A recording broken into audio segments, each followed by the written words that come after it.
चलिए जनाब, जरा एक और तस्वीर के जरिए से समझने की कोशिश कीजिए कि नेपाल के अंदर सिर्फ 20 से 22 मिनट के अंदर क्या तब्दील हुआ और सैटेलाइट इमेज जो जारी कर दी गई है वो सैटेलाइट इमेज क्या कुछ कह रही है कि किस तरीके से कुदरत के कहर ने एक जंगल से शुरुआत की, शहरी इलाकों तक आया और भारत के 2 शहरों तक भी अब इसकी दस्तक आ चुकी है। लेकिन सैटेलाइट इमेज साफ दिखा रही है कि नेपाल तबाही से पहले और तबाही के बाद किस तरीके के मनाजिर है।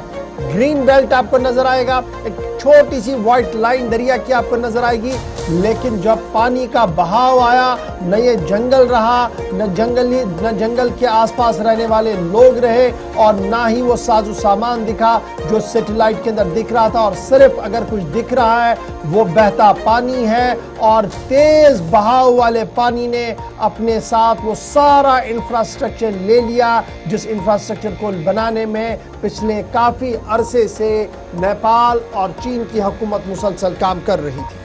2 तस्वीरें आपके सामने हैं, सैलाब से पहले की और सैलाब की बाद। सैलाब से पहले जहां पर आप देखते हैं कि सरसब्ज जंगलात है, सुकून है, लेकिन दूसरी तरफ आप देख रहे हैं कि सैलाब के बाद किस तरीके से चारों तरफ से अब तबाही मची है।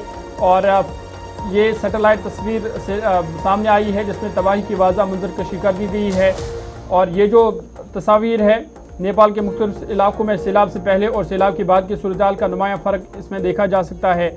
नेपाल और चीन के सरहद के करीब वाक़ा वादियों और आबादियों में सैलाब ने ज़मीन का नक्शा ही बदल कर रख दिया है। मना का माना गांव के सैटेलाइट तस्वीर में सैलाब के बायस होने वाले नुकसान को वाज़ह तौर पर देखा जा सकता है, जबकि खड़गा बंजांग गाँव में भी शदीद फ्लड से मुतासर हुआ है।